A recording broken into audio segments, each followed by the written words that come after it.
This story was narrated by VidCrew Media. Please show your support by like and subscribe. Thank you. Zane cast a look at Jared behind Maria, upon which a glimmer of disdain flashed across his eyes. Then, he took Maria's hand and started striding forward. Jared could only trail behind them while Zane and Maria whispered among themselves, "If you don't want him to work here, I'll just fail him during the interview later. Anyway, I'm doing the interview today," Zane murmured. "Don't make it too obvious. Otherwise, my father is going to take me to task again if he complains to his father. He had just gotten out of prison. So turn him down on that basis," Maria instructed in hushed tones, leaning close to his ear. They were afraid that Jared would hear them, but unbeknownst to them, Jared caught the entirety of their conversation. After all, his hearing was far superior to the average person then. Behind them, the man chuckled coldly. "I don't give a whit whether I can pass the interview.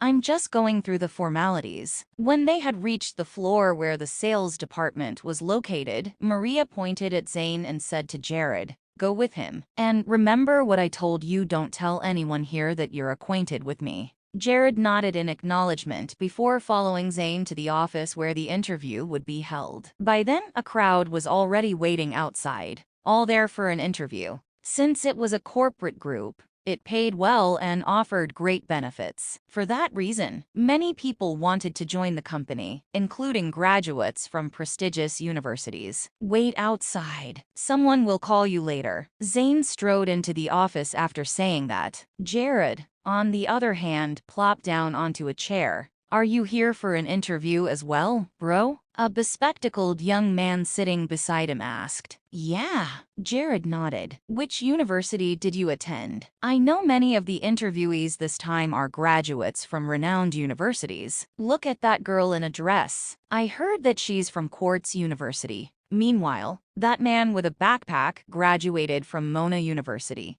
The young man jabbered with envy written all over his face. "I attended Bay Coast Business School." Jared flashed him a faint smile. Taken aback, the young man exclaimed, "You're a graduate from Bay Coast. I really laud your courage for coming here for an interview when you attended that institute. It's even worse than me being from Blue Sky Vocational School." The look in the young man's eyes was smug when he gazed at Jared. "Finally, I found someone whose academic qualifications are beneath me." Jared merely smiled without saying anything. Right that moment, a young lady in professional attire walked over and said to everyone, "Please hand me your resumes. Later, I'll call you for the interview according to order." Upon hearing that, everyone swiftly submitted their meticulously prepared resumes. Only Jared sat there motionlessly. "Excuse me, sir, but where's your resume?" the young lady inquired when she noticed Jared's inaction. "I didn't prepare a resume," Jared answered nonchalantly. A flash of surprise flittered across the young lady's eyes when she heard that,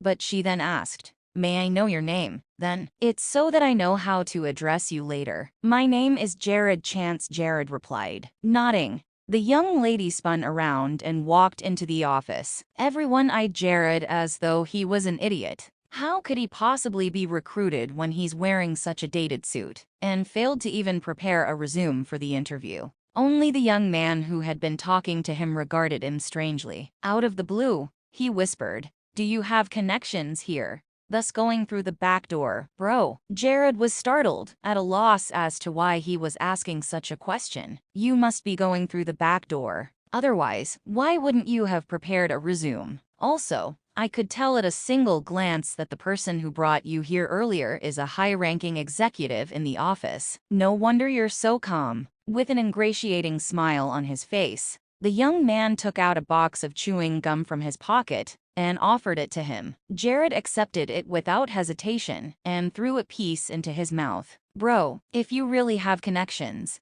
do you mind putting in a good word for me? If I'm hired, I'll treat you to a meal at a hotel." The young man gazed at Jared expectantly. In response, Jared chuckled softly. "Sure. If I get the job, I'll put in a good word or two for you." "Thank you. Thank you. You're too kind." The young man kept thanking him, his face shining with exhilaration. Shortly after, the interview started. Interviewees after interviewees entered the office nervously, only to walk back out despondently. Even those few from prestigious universities didn't manage to get the job. When the young man beside Jared saw that the graduates from the renowned universities had failed, he grew all the more apprehensive. His hands curled into loose fists, and his palms grew damp with sweat. Next, Jared's turn came in no time. When Jared stood up, the young man beside him abruptly grabbed him. "You've got to put in a good word for me, bro. I'm pinning my hopes on you," he implored anxiously. Jared nodded before stepping into the office. The instant he did so, he was greeted by the sight of 3 people sitting behind a table, and the young lady who collected their resumes earlier standing at the side. Zane sat in the middle, making it abundantly clear that he was the chief interviewer that day, while the men on both sides of him were only sitting in. In other words, a single word from the former determined whether one passed the interview. Looking at Jared, Zane ordered with a calm and unruffled gaze, "Please introduce yourself." Just as Jared was about to speak, one of the interviewers sitting beside Zane chimed in. "As you have no resume, you have to tell us about your working experience after graduating from university." Nodding in acquiescence, Jared briefly spoke of his working experience after graduating. Of course, he also told them about him having been to prison. He didn't hide anything, nor was there anything to hide. Surprisingly, none of them were astonished when he admitted to being an ex-convict. The reason for that was plain as day. Zane had told them about it earlier. After listening to him,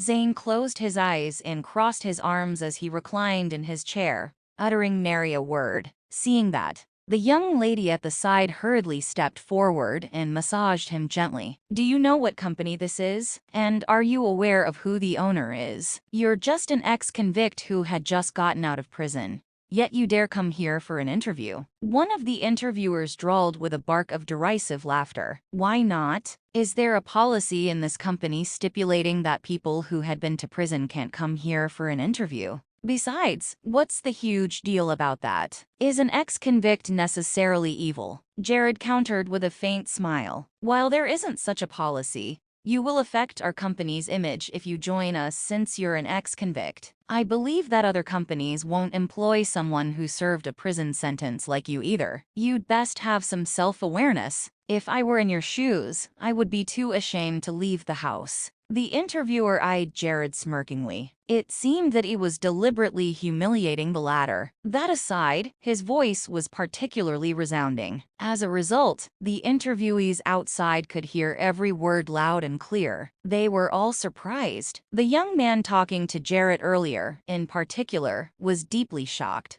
"Damn it. It turns out that he's an ex-convict. That was a waste of my chewing gum. What bad luck." He then quickly rushed to the restroom to wash his hands. In the office, Jared didn't get up in arms. Instead, he riposted smilingly. "If I were in your shoes and couldn't get it up at all, I would be too ashamed to sit here. You've got dark circles under your eyes. Did you have a sleepless night because you couldn't do anything though your wife was right next to you?" The interviewer jolted upon hearing that, and he stared at the man with horror in his eyes. "I don't get it. How did he know that I'm impotent? That's my secret, and I've never told anyone about it. In other people's eyes, I have the perfect family in addition to a loving relationship with my wife. Only I myself know that I'll plunge into deep despair whenever night falls." The interviewer went through the roof, the veins on his forehead popping out as Jared struck a raw nerve. "Nonsense. You're the one who can't get it up. I've got a wife and a child, and we're a happy family," he bellowed. He purposely emphasized having a child as a comeback to prove that Jared was spouting nonsense. In response, Jared snickered. "Even if you have a child, that isn't your biological offspring. You either adopted, or your wife got pregnant from another man because you've been impotent ever since childhood. Furthermore, it's a result of an accident. So you became impotent due to external forces." Bam! Right after Jared's words rang out, the interviewer slammed his hand on the table and shot to his feet. Shooting daggers at the man, he snarled, "You had me investigated, kid." Indeed, it was because he was kicked in the crotch by a donkey when he was a child that he became impotent. In truth, he merely adopted a child after getting married. No one in Harrington knew about that other than those in his hometown. For that reason, he intentionally stayed away from his hometown. Unexpectedly, Jared exposed everything that day. "You're not worthy to have me investigate you,"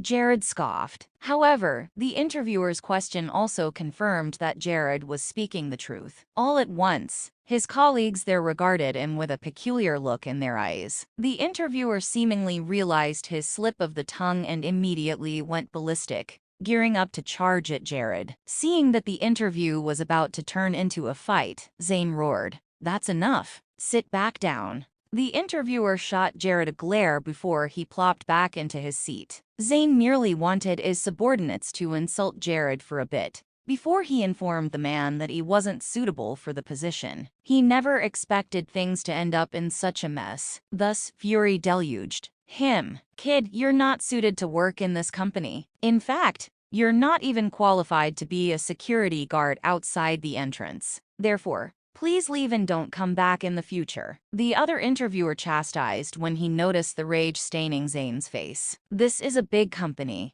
Yet there are awful employees such as the lot of you. There really should be a restructuring." With a sneer, Jared got to his feet and strode out. After all, he didn't really want to work there anyway. But a mere second after he stood up to leave, a tall and aloof young man in a suit walked in. The young man exuded authority, and he swept his gaze over Jared as soon as he entered the room. Jared glanced at him as well, but continued walking out. Unexpectedly, the young man stopped him. "You're Jared Chance." Jared studied him in slight puzzlement, nodding slightly. He had no idea who the man was, but if his parents were there, they would certainly recognize him as the man who went to Dragon Bay and kicked them out back then. "Mr. Jennings." Zane instantly trotted over ingratiatingly when he saw the man, explaining, "This is Jared Chance. He's here to apply for a job, but we turned him down because he doesn't match our company's requirements. Employ him." After saying that, the young man scrutinized Jared once more before he whirled around to leave. "Mr. Jennings, but he's an ex-convict who had just gotten out of prison," Zane protested. The young man slowly turned around and stared at him icily. "Are you trying to teach me how to do things?" Terror struck Zane when he heard that, and he shook his head profusely. No.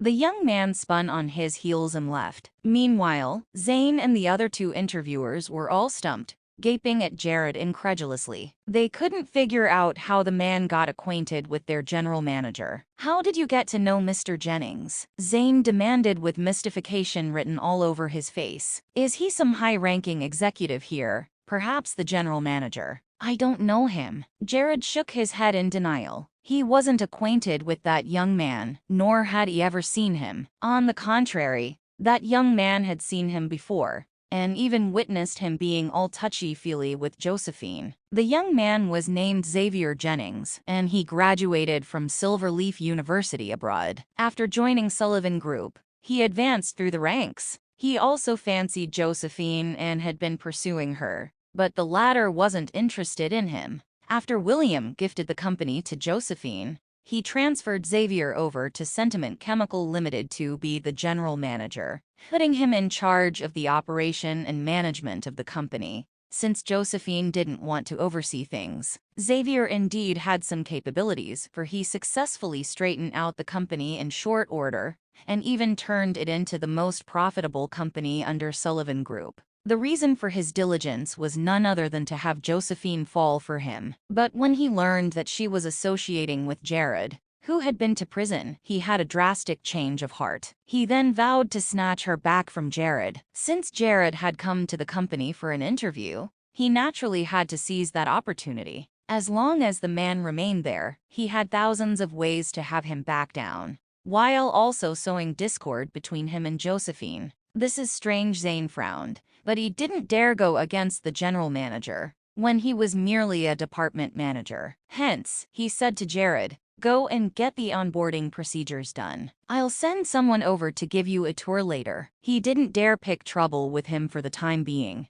as he was uncertain about the man's exact association with Xavier. Jared was likewise baffled. "I don't understand why that man known as Mr. Jennings wanted to employ me, but he seemed to know me. Could it be that Josephine learned that I was coming to her company for an interview?" and purposely told him to keep an eye out for me. As he pondered upon that with a frown, he followed the young lady in the office out to complete the onboarding procedures. Damn, it turned out that you're an ex-convict. How unlucky of me to have chatted with you for such a long time. What a bummer. Someone like you will never get the job. Right after stepping out the door, the bespectacled man earlier tore into Jared. Nonetheless, Jared merely cast him an airy glance. I initially felt that he was pretty decent, but I never thought that he's also the kind of person who looks down on others. Please come with me, Mr. Chance. An ID card is required for the onboarding procedures. Do you have it with you? The young lady who walked out with Jared asked the latter. Yes, I do. Jared handed his ID card to her and flashed her a grateful smile. He knew that she asked that on purpose, and her words were actually meant for that young man. Sure enough, the young man's eyes went wide when he heard that Jared passed the interview, and disbelief showed on his face. However, Jared ignored him, merely snorting before leaving with the young lady. While he was handling the onboarding procedures, Maria questioned Zane furiously in the manager's office of the sales department. What's wrong with you? Didn't you say that you're going to fail him? Now that he's gotten a job here, I'm going to be doomed. My father will definitely order me to give him a ride every day. That's not my fault. He is somehow associated with Mr. Jennings. It was Mr. Jennings who employed him directly, so I can't do anything about it. Zane retorted in chagrin. Didn't you tell Mr. Jennings that Jared is an ex-convict? Maria continued pursuing the matter. Of course, I did. I almost had a heart attack at the look in Mr. Jennings' eyes at that time. If I dared to dissuade him further, he might even demote me. In fact, Zane was still fearful when he recalled Xavier's gaze earlier. Don't tell me he's really acquainted with Mr. Jennings. Maria's brows creased. Let's just observe how things are first. If he's really acquainted with Mr. Jennings, we can't target him anymore in the future. Instead, you'll have to fawn over him, Zane reminded. I know that. Maria rolled her eyes before stalking out of the office. By then, the dozen or so people in the sales department had already heard that the general manager himself gave the order to employ an ex-convict. Such a matter spread very quickly in the company, especially a gossip like this. That man named Jared must be somehow associated with Mr. Jennings. Otherwise, he wouldn't have been hired. I can't help feeling scared that an ex-convict is going to work alongside me. We've got to be careful when he arrives later. If he really knows Mr. Jennings, we'll be dead if we accidentally offend him. The staff in the sales department gathered and whispered among themselves. What are you all doing?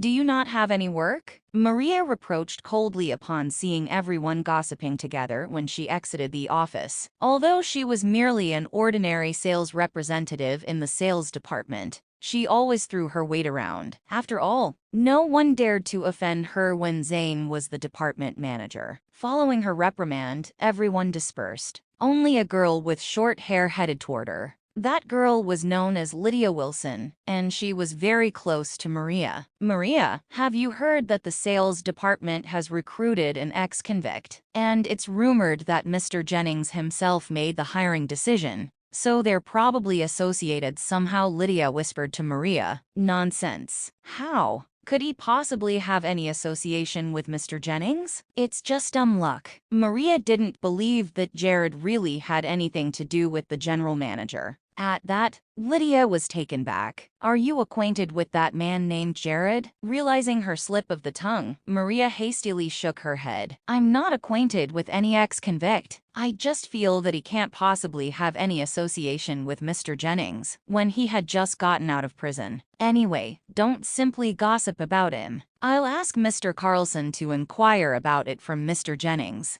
About an hour later, Jared finally completed the onboarding procedures. After getting an employee ID, he went to the sales department. When he arrived, he noticed everyone staring at him wide-eyed. That had him rather discomfited. Congratulations on joining the sales department, Jared. Make sure that you cherish this opportunity, Zane said to Jared in a calm voice. He didn't dare target the man before he had ascertained whether he was associated with Xavier. In response, Jared nodded. "Come here for a moment, Troy," Zane called out to a bespectacled, young-looking man. The man promptly trotted over and murmured timidly, "You called for me, Mr. Carlson. You'll be Jared's mentor henceforth. You both will be in a team. So remember to teach him the ropes," Zane instructed him. The man glanced at Jared with a conflicted expression. "Why, do you have an objection to that?" Zane threw him a glare. The man quickly shook his head. No,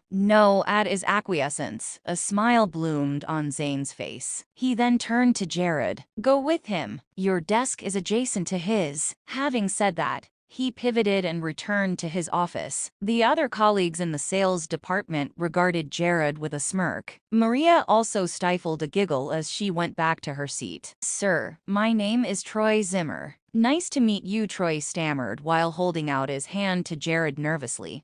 After they had returned to their desks, Jared could tell that the man was terrified of him, which came as a bit of a surprise. "I'm Jared Chance. The pleasure is mine, and I hope to learn much from you," he replied with a smile, shaking the man's hand. No, I only started working here a few days ago as well. Let's learn from each other," Troy hurriedly uttered. Naturally, Jared could tell that Troy wasn't a veteran. "You seem to fear me a lot?" Jared asked in puzzlement. "And not at all." Troy shook his head, but he didn't dare look the man in the eye. "Do you know something?" Jared was sure that the man was only afraid of him because he knew something or other. Troy hesitated for a while before he nodded and inquired, "Why did you go to prison? You don't seem to be some villain." Jared burst into laughter when he heard that. It turns out that he knows about me having been to prison. That's why he seems fearful of me." After learning the reason for the man's trepidation, he didn't hide anything. It told him everything that had happened. It didn't take long for them to get chummy, and Troy didn't fear Jared anymore. "That was really a stroke of bad luck, Jared. But since you're free now, you should work hard." However, as Troy spoke, he started stammering. "What is it?" Jared queried. "However, we probably won't be here for long when you've been teamed up with me." Jared, Troy lamented on a sigh. "Why would you say that?" Astonishment inundated Jared. Troy clicked open a document in the computer and explained. "Jared, these are the debts we have to collect. The previous sales representative resigned, so we have to do it instead. We'll be dismissed if we can't manage to get everything settled this month." Staring at the row upon row of figures, Jared frowned slightly. "I didn't know so many people owe my wife money." "What did you just say, Jared?" Troy froze. For a moment. "Oh, I was just commenting on the number of people owing the company money," Jared replied, changing his tune in a flash. "Indeed, businesses aren't doing that great nowadays. I've already analyzed the list, and these clients are the difficult ones. We probably won't be able to collect the money from them." Troy heaved a sigh. At that very moment, Jared finally understood why many were furtively snickering when he was ordered to team up with Troy. "Don't worry. We'll be able to collect all the money. Not a dime less," Jared assured, patting him on the shoulder. "This company belongs to Josephine, so being indebted to the company is equivalent to owing her money. And in turn, it means that they owe me money. I'll never allow anyone to do that, all right? We shall work hard together." At his encouragement, Troy nodded resolutely. Jared then started familiarizing himself with all the company's arrears, determined to collect all money owed in its entirety. In the blink of an eye, the day flew past. Stretching, Jared couldn't help grumbling. There are too many arrears. What on earth is the general manager doing? SHH. Don't say that, Jared. If someone overhears you and reports you, you'll be in deep trouble. Troy hastily warned in fright when he heard the man griping about the general manager. That's serious. He's just a general manager who's working for the company. Does he really think that this is his house, and he's the king here? Jared didn't expect the employees to fear Xavier that much. After all, the man was just a professional manager the Sullivan family employed. Therefore, he hadn't the right to do as he pleased in the company. However, Josephine rarely came to the office and never interfered in the company's affairs, so it made Xavier all the more powerful.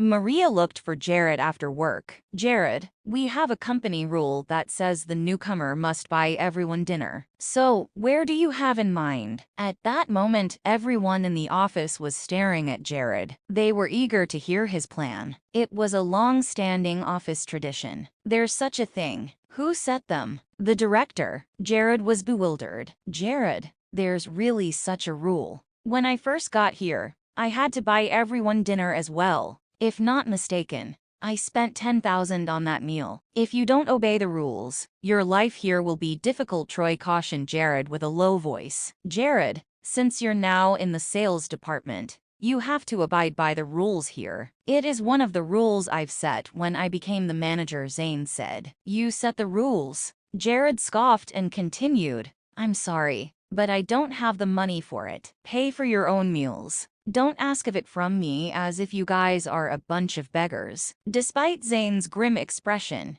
Jared left right after he finished his sentence. Jared is too arrogant. He's just taking advantage of the fact that he has a special relationship with Mr. Jennings. He doesn't respect anyone, not even Mr. Carlson. Lydia showed up and defended Zane. Exactly. Even if he does have a special relationship with Mr. Jennings, he shouldn't have spoken to Mr. Carlson rudely. Furthermore, he likened us to a beggar. It's not like we'd starve to death without him. Well, it seems like he underestimates what we could do to him. His time will come. The staff in the sales department were infuriated. On the other hand, Troy kept his mouth shut and hid in the corner with mixed feelings. He'll surely get sabotaged soon. But since I'm in the same team as him, I'd be suffering the consequences too. HMPH. There's no such special relationship. I've asked Mr. Jennings already. The only reason Mr. Jennings keeps him around is that he wants to make a fool out of him, Zane said to the others with a cold glint in his eyes. Apparently, Zane had already asked Xavier about Jared. Xavier told him to make Jared looked bad in front of the other employees. Although Zane had no idea what the reason behind that was, he dared not to defy the orders of his general manager. Everyone in the sales department left after hearing that Jared wasn't buying them dinner. As Zane was bidding goodbye to Maria before he left, Maria's phone rang. It was Maria's mom, Frieda, who called. Maria answered the call instantly. Maria, I have good news. Glamorous Designs had cleared their debt.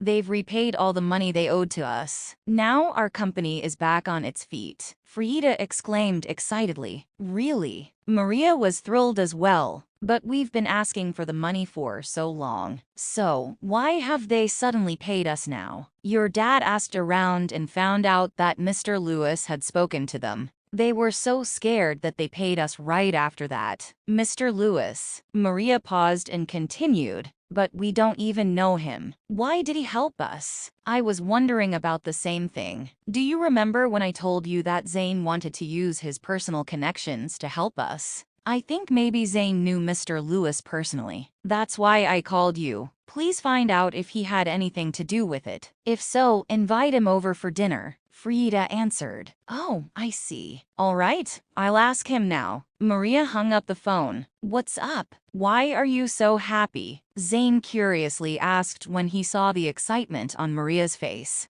Zane, was it you that got Mr. Lewis to help us collect our money from Glamorous Designs? Now that they've paid us, our company is back on its feet again. My dad said it was all thanks to Mr. Lewis. Marian looked at him with hopeful eyes. She was hoping that Zane would be the one that contacted Tommy. Because if it really were him, then her parents would finally approve of her relationship with him. Besides that, her parents would be impressed by Zane's relationship with a formidable figure such as Tommy. Mr. Lewis. Zane was dumbfounded, but he managed to react quickly and said, Oh, yes, I did mention the issue to Mr. Lewis, but I didn't expect him to deal with it with such efficiency. I'm relieved now that the money has been collected. I would have never expected you to be an acquaintance of someone like Mr. Lewis. Zane, you're incredible. Maria threw herself into Zane's arms as she shouted with excitement. She then kissed him and said, "My mom told me to bring you over for dinner. Let's see if my dad could still not look up to you after this." With happiness written all over her face, Maria held Zane's arm as they walked toward the parking lot. Jared, on the other hand, had just arrived home.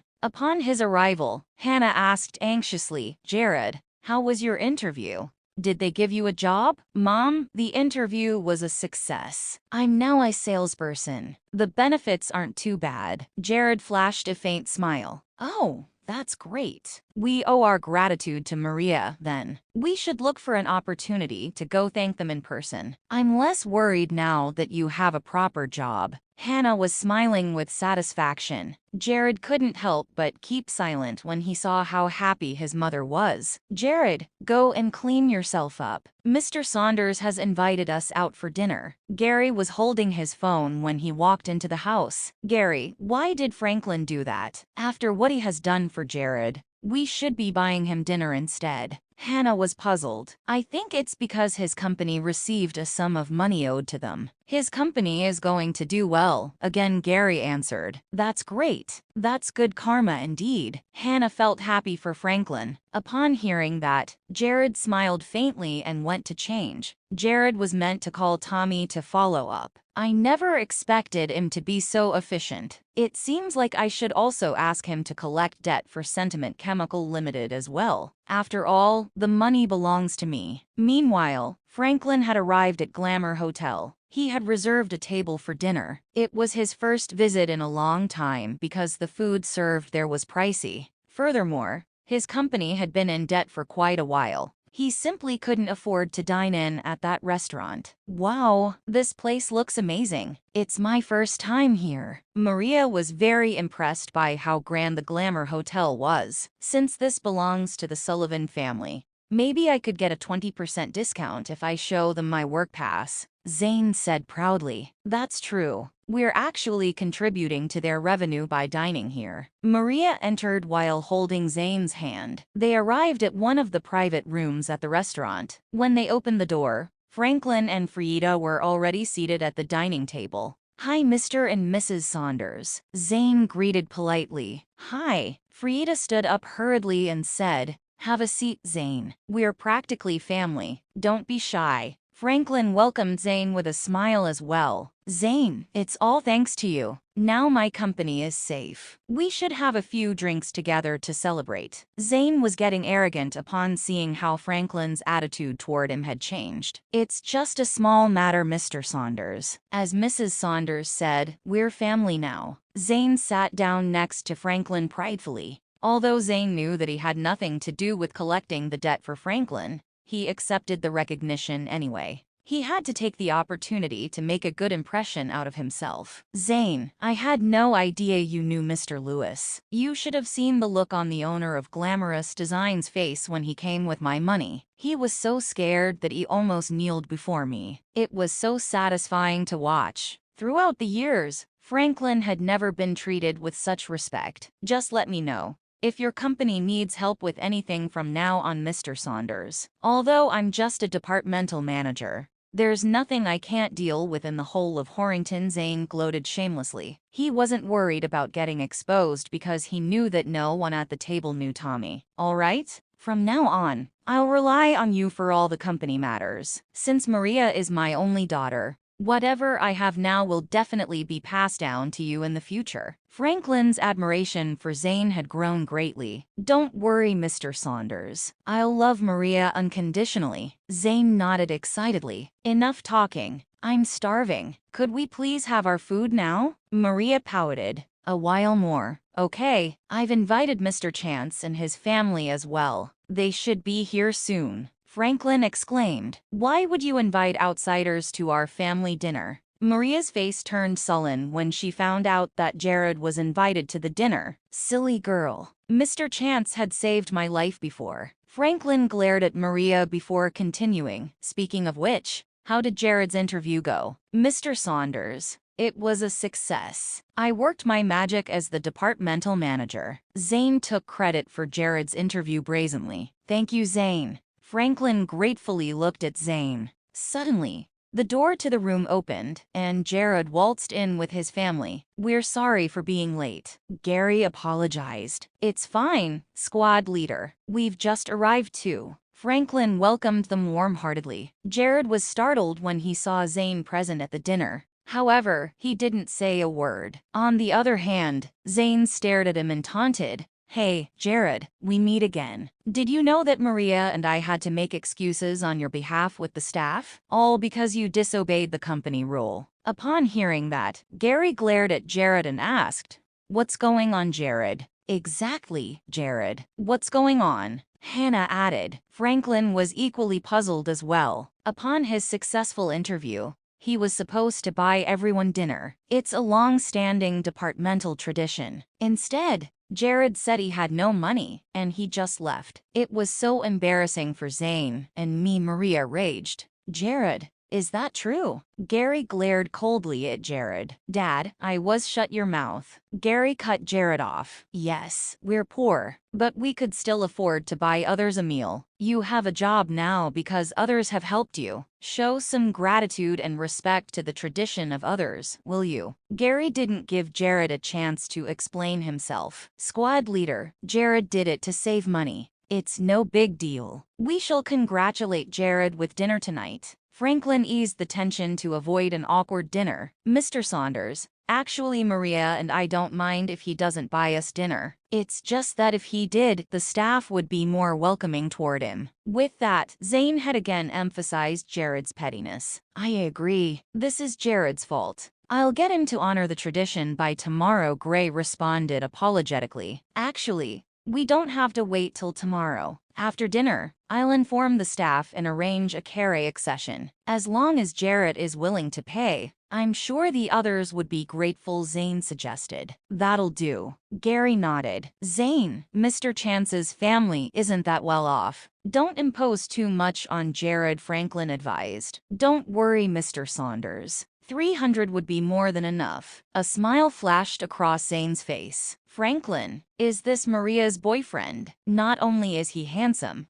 but he can handle things very well." Gary complimented Zane. "Indeed, he had even gotten back the money from my company, because he's an acquaintance of Tommy Lewis, the underground king of Horrington. With just an order, I've gotten all my money back." Franklin couldn't hide his contentment as he was very satisfied with his future son-in-law. Upon hearing that, Jared was stunned. "Since when did Zane have anything to do with that? I did all the work, but he got the recognition instead." "Tommy." Gary paused and continued, "Isn't he the infamous gangster in Horrington? It's better to avoid these people. Although they seem to do good now, it's just a matter of time before they're dealt with by law enforcement." Having worked as a government servant, it was only natural that Gary had bad impressions toward outlaws. "Mr. Chance, you're mistaken. It's an honor to have a relationship with Mr. Lewis, especially in Horrington. How could you slander him? In fact, someone as insignificant as your son would never be a friend of the famous Mr. Lewis. You should refrain from talking in such a way. Otherwise, troubles may come to you one day."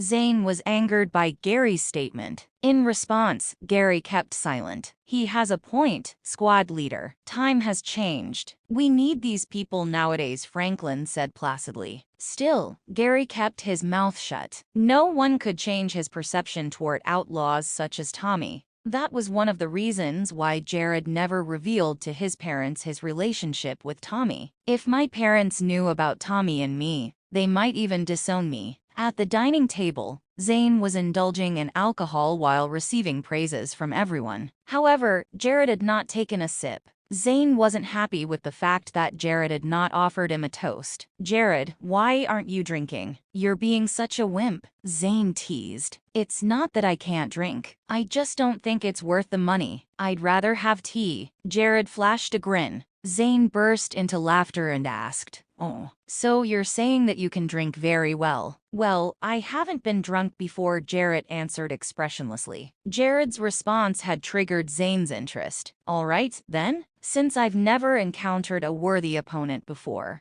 I shall challenge you to a drinking contest." As he spoke, He waved his hand and requested a crate of liquor from the waiter. Jared, don't overestimate yourself. Since when did you learn to drink liquor? Don't make a fool out of yourself, Hannah cautioned with her furrowed brows. Don't worry, Mom. I know what I'm doing, Jared comforted. The moment Gary wanted to advise against the challenge as well, Franklin said, Squad leader, let the youngsters be. Don't you remember the fun we had back then? We used to have drinking contests all the time. Upon hearing that, Gary had no choice but to keep his opinions to himself. All he could do was stare at Jared helplessly. Zane, I know you can hold your liquor. Don't be too harsh on Jared, okay? Besides, it's just for fun. Franklin knew of Zane's drinking capability because he once witnessed Zane drinking a whole bottle of liquor and could still drive on his own. Don't worry, Mr. Saunders. For every glass Jared drinks, I'll down two.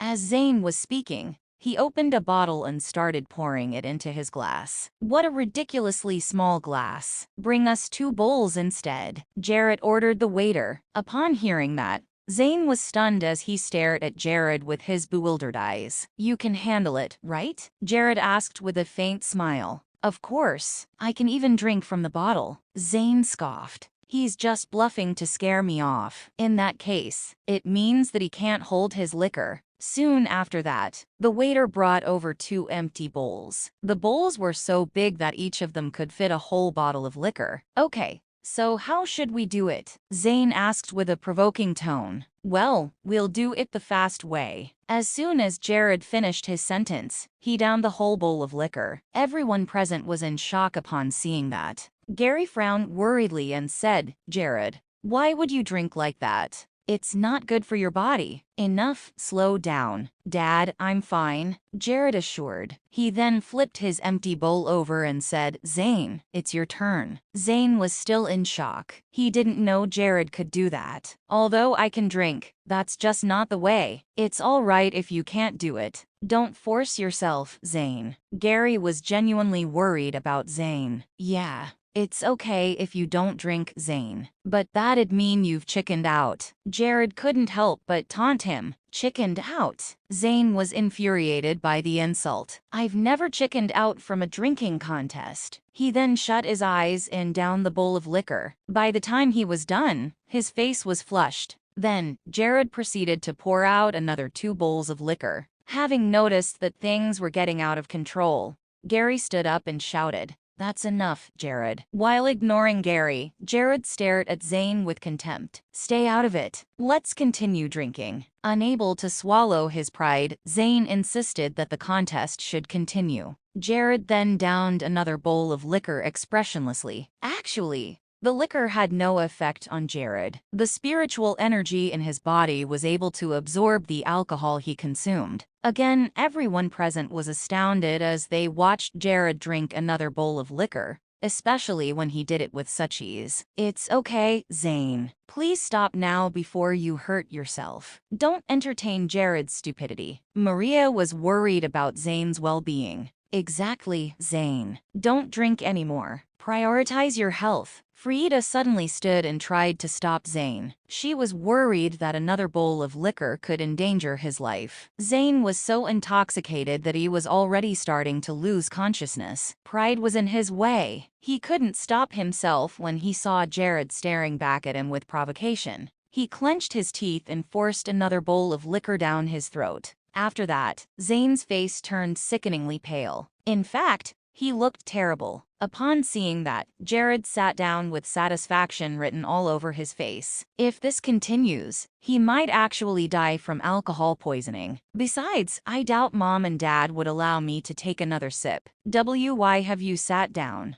I can still drink. Zane couldn't even speak without stuttering. As soon as he finished his sentence, Zane vomited all over the place. Some of it even splashed onto Frieda. Ah! Frieda yelled in disgust. She even gagged when she saw the mushed up and half-digested food all over her. Upon seeing that, Franklin's expression was distorted. Gary glared at Jared before he stood up and said, Franklin, send Zane home now. We should leave as well. These 2 are out of line. By then, Franklin could only comply. When Gary was about to leave with Jared, Zane got up and stopped them. "Hey, you can't leave." Zane couldn't even stand straight anymore. He looked at Jared with his blurry eyes and continued, "I've arranged a karaoke session. Are you leaving again so that you don't have to pay?" "Zane, you've had one too many. How about some other day?" Franklin stressed. "No, it has to be tonight. I've already informed the others. I'd be embarrassed if he doesn't go and pay for the session." Zane shook his head and insisted. Franklin was in a tight spot as he looked at Gary helplessly. "Dad, it's all right. You guys head home. I'll go meet the others," Jared said. Judging by the circumstances, Gary had no choice but to agree. "All right, come home early, then. Remember not to drink anymore." He then took out some cash from his pocket and gave it to Jared. "Take it. I know how expensive karaoke sessions can be." Although the amount was just a little over 300, Jared wanted to reject Gary, but he knew how persistent his dad could be. Hence, he accepted it and kept the money in his pocket. Suddenly, Franklin took out his wallet as well before handing $1,000 to Jared. "Jared, take this, just in case you need more." "Dad, you were never so generous toward me." Maria snatched the cash out of Franklin's hand. "Silly girl. Hand it over to Jared, now." Franklin thundered. "No. I'll keep this. I'll top up for him later if needed." Maria then kept the money in her pocket. Franklin was dumbfounded. "Who paid for us?" Zane overheard the cashier and chuckled. "Ha ha. Who would have thought that my work pass has such privilege? Thanks to the Sullivan family, we've got a free meal." Franklin nodded upon hearing that. He had also assumed that the meal was covered by Zane's work pass. Well, he does work for the Sullivan family. However, the cashier rolled her eyes at Zane because she knew that was far from the truth. The bill was waived because of Jared. Everyone at Glamour Hotel knew about his relationship with Josephine. Hence, no one would dare to collect money from their future boss. Shortly after everyone had gotten out of the hotel, Franklin and Gary were bidding goodbyes to each other. "Enough. Let's go already. The vomit on me stinks. It's all Jared's fault. He shouldn't have drunk so aggressively." Zane had no choice but to comply. Frieda muttered while glaring at Jared. Although Jared didn't speak of a word, Gary was apologizing profusely. Then he left with Hannah. At the same time, Franklin and Frieda had also gone home. Only Jared, Zane, and Maria remained. Maria gave Jared a cold stare and said, "Jared, you stink of alcohol. Get yourself a taxi. You're not getting into my car smelling like that." Indeed, Maria was still blaming Jared for the state Zane was in. "Jared, we're going to Dynasty Karaoke Bar. Don't you dare bail on us," Zane mumbled as he swayed from left to right. Maria dragged him into her car and drove off. As Jared watched them driving away, his eyes were gleaming with anger. "Zane, since you keep looking for trouble with me, I'm going to teach you a lesson. And Maria, if it weren't for Franklin, you'd be dead too." After hailing a taxi, Jared wanted to go to Dynasty Karaoke Bar. However, his phone rang. After seeing that it was Hilda on the line, Jared answered his phone hastily. "Jared, where are you guys? My mom made some ravioli, but when we brought it over to your house, no one answered the door. We've gone out for dinner," Jared explained. "Oh, are you guys done? I'm so bored. I was wondering if I should go out for a walk." It was obvious that Hilda was trying to get Jared to ask her out. Jared hesitated for a while, said, "My interview was a success, so I'm going for a karaoke session with my colleagues now." "Oh, I see. It's fine, then." Hilda was disappointed. "Where are you now? Would you care to join me?" Jared had already planned to bring Hilda along to his work the next day. Hence, he thought that the karaoke session would be the perfect opportunity to introduce her to his colleagues. Is that appropriate?" Deep down, Hilda was raring to go, but she felt bad to intrude. "Why not? I meant to bring you along to work tomorrow. It's good if you get to meet some of them beforehand. I'll go get you now." After Jared hung up the phone, he went to fetch Hilda in the taxi before heading to Dynasty Karaoke Bar. Meanwhile, Zayn and the others had already arrived at Dynasty Karayak Bar. They had even gone ahead and reserved a spacious private room. "Where's Jared? We've been waiting for so long. Judging by how much of a cheapskate he is, I wonder if he'd bailed," Lydia complained. Everyone else was also anxiously waiting for Jared, because if he did bail, one of them had to fork up for the private room. Zayn was lazing on the couch when he squinted and said, "Hey Troy, just in case Jared fails to show up, you'll have to pay for our expenses tonight." "That's because you're on the same team as he is." Troy quickly nodded. Even though he was dissatisfied, he didn't dare to turn Zayn down. Upon Troy's confirmation, the room turned lively. Everyone started to indulge in food and alcohol because they knew that Troy was going to pay. On the other hand, Troy was praying for Jared to show up. "If he doesn't come, I might be broke by the end of the night." Still hungover, Zayn was lying down on the couch, while Maria massaged his temple gently. Although he felt better, his head was still spinning. "Guys, if Jared does show up later, I want all of you to try to get him drunk. Whoever succeeds, his monthly bonus will be doubled," Zayn declared. Everyone was jumping for joy when they heard about the extra monthly bonus. "Don't worry, Mr. Carlson. I'll make sure he gets drunk. If he dares to come, he'll get so drunk that he won't be able to find his way home." Everyone was excited at the prospect of getting the extra monthly bonus. Although Troy wouldn't try to get Jared drunk, he was tempted by the reward. While everyone was having the time of their lives, the door to the private room was pushed open. Jared and Hilda had arrived. Everyone was startled by their arrival. Although they were surprised that Jared eventually showed up, they were keener on the lady he'd brought along. Most of the men in the room were captivated by Hilda's beauty. Zayn, who was still hungover just a minute before that,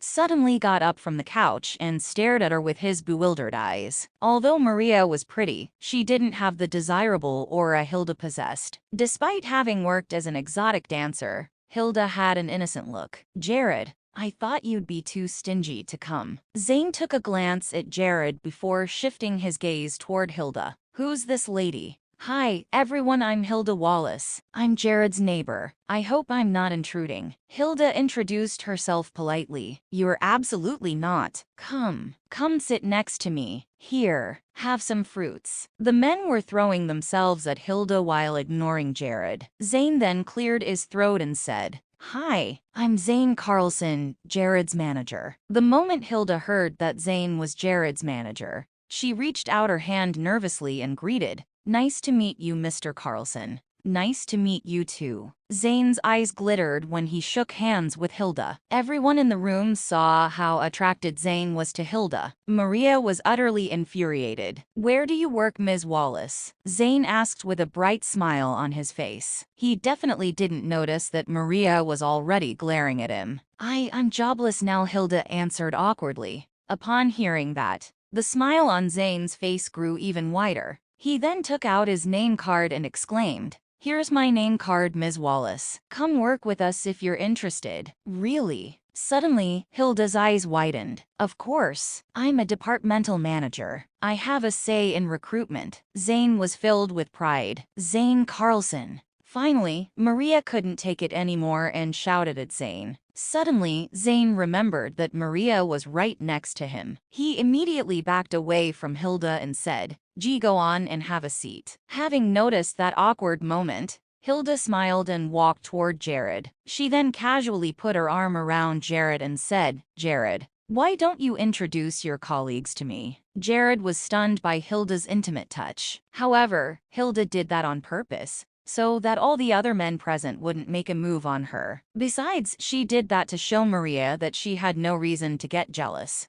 Just as expected, many men felt disheartened when they saw the intimate gestures between Hilda and Kai. Even Zayn's eyes were filled with jealousy as he looked in Kai's direction. When Kai introduced Maria to Hilda, he explained, "This is Mr. Saunders' daughter Maria. Her dad and mine were comrades in the army." Hilda instantly figured out that Gary must have wanted to approach Maria's father when he told her he would ask a friend about a job for her. Hence, she walked up to Maria and held her hand. Maria, you're really pretty. I have heard Kai and Mr. Chance mention you before. I just never had the opportunity to meet you. Maria smiled in response to Hilda's friendliness. Hilda, you look stunning yourself. This is Troy. We're on the same team, Kai continued, while pointing at a bespectacled colleague in the corner. Nice to meet you. Hilda smiled while extending her hand. The pleasure is mine. Blushing, Troy gently shook Hilda's hand. Troy's reaction caused everyone to burst into laughter. Soon, everyone began to make merry, singing and drinking at the same time. Moreover, many of them came over to make a toast to Kai, challenging his capacity to drink. Realizing what was going on, Hilda shielded Kai from them. At this rate, Kai will be drunk in no time. I'll drink in his place instead. With that, Hilda downed a mug of beer. Since Hilda was standing up for Kai, the guys weren't going to let the opportunity slip. From their perspective, Hilda would be knocked out after just 2 beers. Soon, all of them realized they couldn't be more wrong. Despite taking on the crowd's challenge and downing drink after drink, Hilda didn't look as if she was drunk at all. When everyone realized there was barely any change to her expression, they were stupefied. Even Kai looked at her in disbelief. No one had expected such a demure-looking girl to be so good at drinking. At that moment, she had 30 empty beer bottles right beneath her feet. Meanwhile, everyone else's face was already red from having too much to drink. In fact, some of them could barely maintain their balance. All right now, let's start singing instead of drinking nonstop. Finally, Zane stepped in to stop the drinking challenge. Otherwise, everyone else would be drunk before Hilda felt anything. Hilda, you're an amazing drinker, Maria remarked with her eyes filled with both envy and astonishment. Hilda smiled. Unfortunately, that's the only thing I'm good at. Hilda, you're awesome. If my alcohol tolerance were as high as yours, no one will dare challenge me to a drinking game again. Lydia exclaimed in admiration as she sat down beside Hilda. Lydia, it's possible to improve one's drinking capacity through practice. I'll teach you how to do it next time. Besides, I like how our surnames are similar to each other too, Hilda replied jovially. Hilda was undeniably good at socializing. Within a short period of time,